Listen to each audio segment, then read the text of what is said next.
dari dulu, dari mulai zaman kuliah itu sampai sekarang, nemuin banyak banget masalah tentang keuangan gitu. Kita buat simpanan yang cepat untuk dicairkan gitu ya. Misalkan kita tiba-tiba sakit, itu nggak punya dana gimana ya kan? Tiba-tiba kita ada urusan mendadak gitu, yang butuh uang hari itu juga. Nah itu kan jangka pendek termasuknya. Tapi ada juga yang jangka panjang, ya nanti buat anak sekolah nih. Terus kita siapin rumah juga jangka panjang juga kan. Investasi yang tepat gitu, misalkan buat kita yang para mama yang keuntungannya pengen lumayan ada gitu, lumayan banyak itu.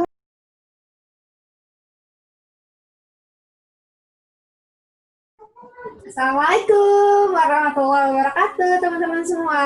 Kembali lagi dengan aku, Silmi. Dan sekarang aku udah ditemenin sama kakak aku tercinta. Insya Allah. Namanya Kak Widya Aipama atau Kak Aya.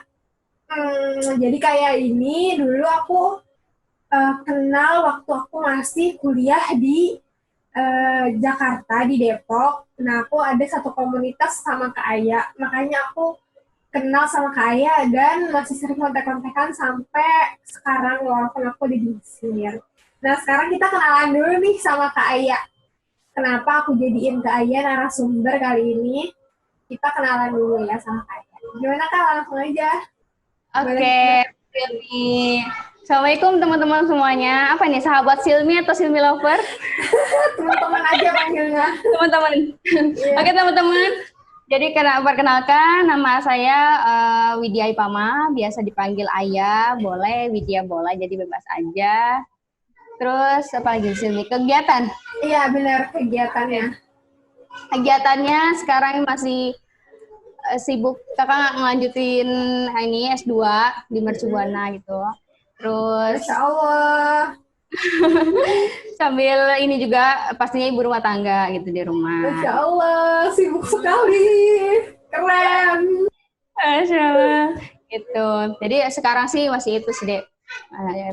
Lanjut kuliah sama ibu rumah tangga gitu, sambil lanjutin apa ya?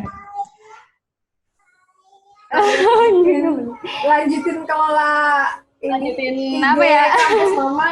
Oh iya benar. Iya, jadi punya ini juga apa, komunitas Kampus Mama namanya gitu. Gitu aja. Masya Allah, ini rektornya ya. Jadi malu rektornya. Gitu ya Kak. Oke, terus jadi aku tuh sempat dengar kakak tuh kayak apa ya, lagi semangat-semangatnya mengajak orang investasi ya Kak. Oh iya, betul itu sekali. Kenapa sih Kak? Kenapa? Iya, kenapa? Ya karena gini loh, banyak banget apa ya, permasalahan juga ya, mulai dari konflik nih, banyak banget konflik. Kan ini dari dulu, dari mulai zaman kuliah itu sampai sekarang, nemuin banyak banget masalah tentang keuangan gitu. Anak-anak yang nggak bisa ngelola keuangan gitu. Seorang istri yang nggak punya simpanan uang gitu. Terus seorang istri yang nggak bisa ngelola uang, nggak punya dana darurat, nggak punya dana diinvestasikan kayak gitu. Jadi benar-benar kalau misalkan ada sesuatu yang mendadak blok gitu, mereka bingung sendiri. Jadi hasilnya hutang gitu, jadinya ujungnya hutang gitu. Ya kan banyak banget yang hutangin kayak gitu, hutang. Kasihan gitu kelilit hutang kayak gitu, karena itu akibat dari belum siapnya mengelola keuangan kayak gitu sih deh. Itu yang ayo, makanya daripada ya apa namanya udah terlanjur itu apa namanya konfliknya banyak atau masalahnya banyak di keuangan, mendingan dipersiapkan dari dini mungkin nih. Kalian investasikan nih dari sebelum menikah, bahkan dari kecil nggak apa-apa, boleh banget kayak gitu sih. Gitu ya Kak. Jadi penting banget ya kayak investasi itu buat menyiapkan yang nggak terduga ya, kayak ketika ada sesuatu biar ada tabungannya. Terus kira-kira apa sih Kak investasi yang paling bagus dan kayak gini, paling gampang dan paling banyak untungnya gitu? Cila lama nih pasti tanya banget yang untungnya banyak. Oke, sebelum kita ke situ, sebenarnya kita harus tahu dulu tuh, itu tuh apa sih tujuan kita buat investasi gitu. Iya. Harus tahu dulu tujuannya. Oke, oke, oke. Jangka panjang kah atau untuk jangka pendek kah? Kalau untuk jangka pendek tadi ya, untuk dana darurat apa namanya? Misalkan kita buat simpanan yang cepat untuk dicairkan gitu ya. Misalkan kita tiba-tiba sakit, gitu nggak punya dana gimana ya kan? Tiba-tiba kita ada urusan mendadak gitu, yang butuh uang hari itu juga. Nah, itu kan jangka pendek termasuknya. Tapi ada juga yang jangka panjang, ya nanti buat anak sekolah nih, kita siapkan dana kan untuk anak SD, SMP, SMA, kuliah, itu kan juga butuh dana jangka panjang. Terus kita siapin rumah juga jangka panjang juga kan. Terus kita siapin apa ya, kendaraan tambahan juga boleh, bisa jangka panjang atau jangka pendek. Jadi kita harus harus klasifikasikan dulu gitu, harus dipisahin dulu ini jangka panjang atau jangka pendek nih investasi kita, karena beda gitu. Jenis ini instrumennya juga beda. Terus setelah kita tahu tujuan kita, kita udah mau nyiapkan jangka pendek dulu nih, atau enggak kita dua-duanya lah. Oke, siap, pendek iya, terus panjang juga iya, jangka panjang juga iya. Kalau udah dua tujuan kita udah ketemu, kita lanjut ke ini dulu, kenali diri kita. Kita itu termasuk investor yang seperti apa? Apakah kita ini investor yang jenisnya takut resiko? Kalau takut resiko namanya konservatif. Yang takut resiko itu lebih cocoknya ada instrumen yang emang resikonya kecil gitu. Terus ada yang tengah-tengah namanya moderat. Moderat itu yang tengah-tengah lah, resikonya oke, dia terima, tapi returnnya juga pas gitu, sama antara resiko sama returnnya atau pengembaliannya atau keuntungannya nih. Jadi dia termasuk yang moderat. Terus ada lagi tipe investor yang agresif, dia tuh suka yang resikonya yang tinggi gitu, tapi dia juga pengen keuntungannya tinggi juga gitu. Jadi emang high risk high return gitu, kalau di investasi itu high risk high return. Jadi kalau misalkan kita berani untuk ambil resiko yang tinggi, kita bakalan dapat keuntungan tinggi juga kayak gitu. Emang satu apa ya, Dek, sebanding gitu Dek. Kalau misalkan tadi kalau risikonya rendah, kita juga keuntungannya emang rendah juga gitu, nggak bisa tinggi gitu. Kita bisa calculate sih, bisa di apa ya namanya, dikalkulasikan sih. Kalau misalkan pengen resikonya rendah terus keuntungannya bisa tinggi, itu bisa sebenarnya. Terus lanjut ya. Lanjut. Setelah kita tahu apa kita tipe investor yang seperti apa, kita lanjut ke poin instrumen-instrumennya nih, jenis-jenis investasi. Kita tuh bisa investasi kemana aja, tapi kata sini kan Kak, gimana investasi apa sih yang pas untuk pemula misalkan, atau untuk yang apa ya, keuntungannya yang tinggi nih Kak, apalagi buat emak-emak ya, mama kan suka yang cepat gitu kan pengembaliannya gitu kan. Bener banget. Itu kita juga harus tahu tuh ada 3, Kakak kelompokkan jadi 3 sih. Yang pertama itu yang bentuknya yang paling liquid tuh yang mudah banget dicairkan sih. Jadi yang paling mudah dicairkan ketika besok atau seminggu kita pengen dapat dana cairan itu bisa gitu. Itu yang paling liquid, paling cepat untuk dicairkan. Itu ada bentuknya itu kertas. Bentuknya kertas, ada saham. Saham ini bisa kita lewat Bursa Efek Indonesia atau bisa kita langsung di bisnis itu sendiri. Misalkan teman kita punya bisnis, kita investasikan uang kita nih, aku titip uang segini, nanti kita hitung-hitungan ya, nanti pengembalian berapa, bagi hasil berapa, itu juga sama, saham juga gitu. Saham ya, bentuknya kertas. Terus ada obligasi. Obligasi itu surat utang. Biasanya dikeluarkan oleh pemerintah atau oleh perusahaan swasta besar biasanya. Itu. Jadi kayak istilahnya kita ini ngasih utang buat mereka bayar cicilan ke kita itu setiap bulan, plus ada tambahan pengembaliannya kayak gitu. Tuh, ada obligasi pun ada yang syariahnya namanya sukuk. Jadi insya Allah dilegalkan oleh MUI juga. Ini kayak lagi murojaah belajar ekonomi Kak. Tapi udah pernah dapat kan ya? Iya, cuma ya lupa-lupa gitu. Makanya kan sekarang lagi belajar lagi sama Kak. Siap ya, diulangin lagi aja ya. Iya, nggak apa Kak. Lanjut ya, yang tadi yang tengah-tengah apa, masih di bentuk kertas ya, obligasi. Satu lagi reksadana nih. Reksadana ini campuran dari deposito dulu deh.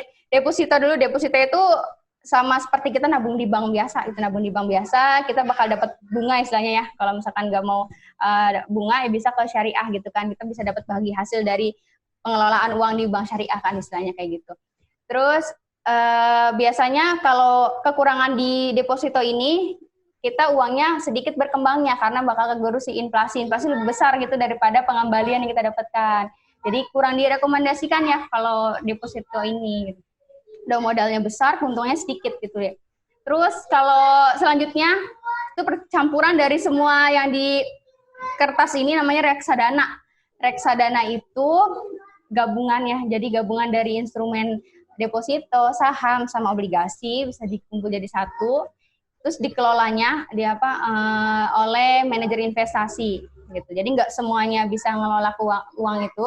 Kita percaya nih, istilahnya kita punya uang, misalkan 100.000, aku titip ya ke manajer investasi, tolong kelola uang saya nih, oke katanya. Terus dikelola tuh. Nah, misalkan 10%-nya ke pasar uang, ke deposito, terus 30%-nya masuk ke sukuk atau obligasi, terus sisanya masuk ke saham, misalnya kayak gitu. Jadi kita benar-benar percayakan ke manajer investasi ini untuk mengelola dana kita. Tapi lumayan cepat kalau reksadana ini deh, karena dia tuh campuran gitu loh. Campuran dari ketiga instrumen berbentuk yang paling liquid ini gitu. Terus dan pengembaliannya juga lumayan cepat. Terus bisa dicairkannya juga cepat banget gitu. Bisa 1 minggu bisa dicairkan, kalau buat dana darurat bisa diambil, bisa gitu. Itu yang bentuknya kertas yang paling liquid. Selanjutnya adalah yang bentuknya barang yang bergerak. Itu contohnya emas, perak gitu. Tapi jatuhnya sih bukan investasi, tapi lindung nilai sebenarnya ya. Karena emas itu kan barang ribawi nih. Aku bukan kuasa aku nih buat ngomongin tentang riba apa, karena bukan ekonomi syariah. Jadi emang ini juga di pelajaran umum itu kalau emas tuh lindung nilai doang. Jadi kita kan kalau nyimpen atau kita beli emas itu kayak kita ngelindungin nilai uang kita itu supaya tetap aja, karena emas tuh nggak pernah turun kan nilainya, terus-terusan naik gitu. Jadi kita lebih ke protek lindung nilai aja sih, protek kekayaan aja kalau di emas kayak gitu. Itu emas sama perak juga bisa jadi pilihan untuk barang yang bergerak. Itu setengah liquid, artinya dia liquid juga, cepat juga untuk dicairkan kan, tapi nggak secepat si saham dan kawan-kawannya.